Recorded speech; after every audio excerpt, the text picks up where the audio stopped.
వందే మాత్రం. నేను మీ journalist Navata. Welcome to R Voice. మసీదు మీ అందరికీ తెలిసిందే, వక్ఫ్ సంబంధించింది.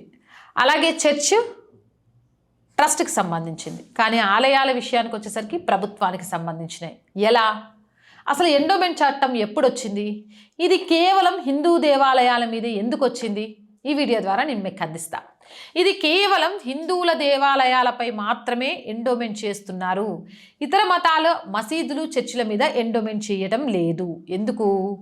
అలాగే గవర్నమెంట్ కూడా ముస్లింల యాత్రలకు క్రిస్టియన్ వాళ్లకు డబ్బులు ఇస్తున్నారు, కానీ హిందువుల యాత్రకు డబ్బులు ఇవ్వడం లేదు. ఇందులో కూడా వ్యతిరేకత ఉంది.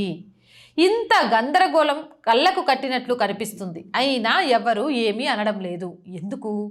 ఇటు ప్రజలు కానీ అటు ప్రభుత్వాలు కానీ మత గురువులు కానీ ఎందుకు?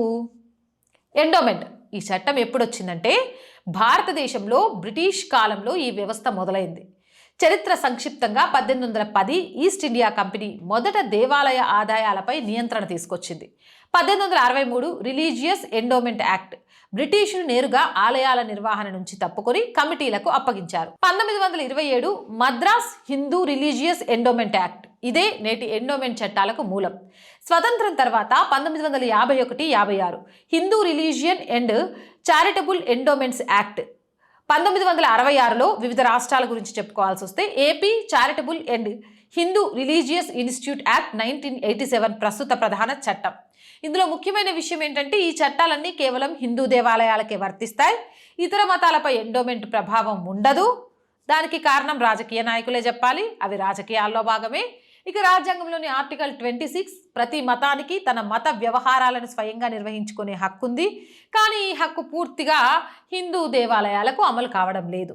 మసీదులు చర్చిలు ఎలా ఉన్నాయంటే వక్ఫ్ బోర్డు ముస్లిం చేతుల్లోనూ, చర్చిలు స్వతంత్ర ట్రస్టుల బిషప్ వ్యవస్థ చేతుల్లో ఉంటే ప్రభుత్వ జోక్యాలు లేకుండా ఉన్నాయి. కానీ హిందూ దేవాలయాలు ప్రభుత్వ శాఖ, ఇది సమానత్వానికి పూర్తిగా వ్యతిరేకంగా ఉంది. హిందువులు మాత్రమే ఎందుకు? నిజంగా చెప్పాలంటే హిందూ సమాజం చీలిపోయి ఉంది, ఒకే కేంద్ర నాయకత్వం లేదు కాబట్టి. దేవాలయాల ఆదాయం ఎక్కువ ప్రభుత్వాలకు ఆకర్షణగా ఉంది కాబట్టి. సెక్యులరిజం పేరుతో హిందూ వ్యవస్థలపై మాత్రమే నియంత్రణ ఉంది కాబట్టి. హజ్ యాత్రలకు క్రిస్టియన్ యాత్రలకు డబ్బులు ఇస్తారు, కానీ హిందూ యాత్రలకు డబ్బులు ఇవ్వరు. ప్రభుత్వ సహాయాలు ఉండవు. ఇక హజ్ సబ్సిడీ గురించి తెలుసు. అలాగే క్రిస్టియన్ యాత్రల విషయానికి వస్తే జెరూసలేం, రోమ్కు సంబంధించి రాష్ట్ర ప్రభుత్వాల గ్రాంట్లు తెలుసు. కానీ అమర్నాథ్ కానీ, కాశీ కానీ, రామేశ్వరం కానీ, శబరిమల కానీ, చార్ధామ్ కానీ ఇలాంటి హిందూ యాత్రలకు ప్రభుత్వం సబ్సిడీ లేదు. హిందువులు మెజారిటీ కదా అనే రాజకీయ లాజిక్, ఓటు బ్యాంకు లెక్కలు, ఇది కూడా సెక్యులర్ స్టేట్ సిద్ధాంతానికి విరుద్ధమే. ఇంత స్పష్టంగా కనిపిస్తున్నా ఎవరు ఎందుకు మాట్లాడటం లేదు? ప్రజలు ఎందుకు మౌనం? రోజువారీ జీవన పోరాటం, మతం గురించి మాట్లాడితే పాసిస్ట్ అంటారనే భయం, చట్టాలపై అవగాహన లేకపోవడం. ప్రభుత్వాలు మరెందుకు మౌనం? ఓటు బ్యాంకు రాజకీయాలు, హిందూ దేవాలయాల ఆదాయం, రెవెన్యూ ఇతర మతాలకు తాకితే మైనారిటీ హక్కులు అనే విమర్శ. అసలు మూల సమస్య ఏంటి? సెక్యులరిజం అసమానంగా అమలవుతుంది. ఇంత గందరగోళం కళ్ళకు కట్టినట్లు కనిపిస్తోంది. నిజమైన సెక్యులరిజం అంటే అన్ని మతాలపై సమాన దూరం లేదా అన్ని మతాలపై సమాన నియంత్రణ, ఏ మతం పైన ప్రభుత్వ నియంత్రణ లేకపోవడం. కానీ ఇప్పుడున్నది హిందువులపై నియంత్రణ, ఇతరులపై రక్షణ. ఇది చాలా దారుణం. ఎవరి మతం వారు ఆధీనంలో ఉండాలి. ప్రభుత్వం అన్ని మతాల పట్ల సమానంగా వ్యవహరించాలి, లేదా ఏ మతం పైన జోక్యం చేసుకోకూడదు. ఇది ఆర్టికల్ 14 సమానత్వం మరియు ఆర్టికల్ 25-26 మత స్వేచ్ఛలకు పూర్తిగా అనుగుణం. ప్రస్తుత వాస్తవం హిందూ దేవాలయాలు ప్రభుత్వ నియంత్రణలో ఉన్నాయి.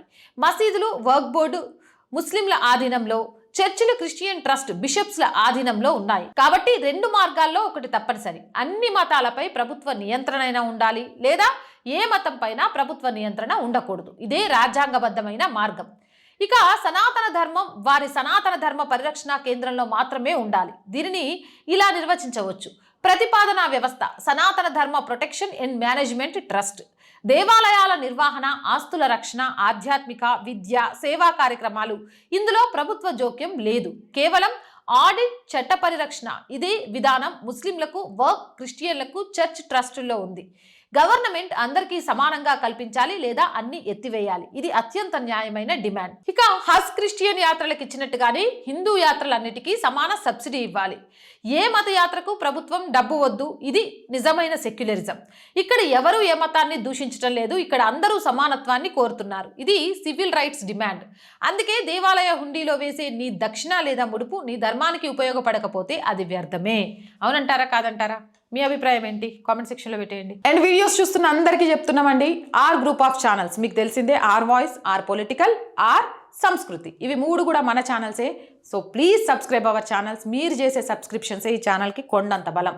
ప్రతి వీడియో కూడా ఈరోజు సమాజంలో చైతన్యం కోసం చేస్తుంది కాబట్టి లైక్ చేయండి, షేర్ చేయండి. ఇంకా ఎలాంటి వీడియోలు చేస్తే బాగుంటుంది అనేది కామెంట్ చేయండి. అలాగే ఆర్థికంగా దయచేసి రోజు అడుగుతున్నానని కాదు, కానీ మీ సహాయం అనేది ఛానల్కి చాలా అవసరం కాబట్టి గుర్తు చేస్తున్నాను. మీకు తోచిన ఆర్థిక సహాయం చేస్తూ ఈ ఛానల్ని నిలబెట్టడం కోసం శత విధాలా ప్రయత్నం చేస్తున్న ఒక అమ్మాయి కలకు సహకారం అందించండి. ఆర్థికంగా సపోర్ట్ చేయాలంటే సబ్స్క్రిప్షన్ పక్కనే జాయిన్ అనే బటన్ ఉంటుంది. 1 to 5 లెవెల్స్ ఉంటాయి. ఏదో ఒక లెవెల్లో సపోర్ట్ చేయండి. లేదా స్క్రీన్ మీద గూగుల్ పే, ఫోన్పేతో పాటు అకౌంట్ డీటెయిల్స్ ఉన్నాయి. మీకు తోచిన సహాయాన్ని అందించవచ్చు. వ్యాపార ప్రకటనల కోసం 8328500576 నెంబర్ని సంప్రదించండి. జై హింద్, జై భారత్.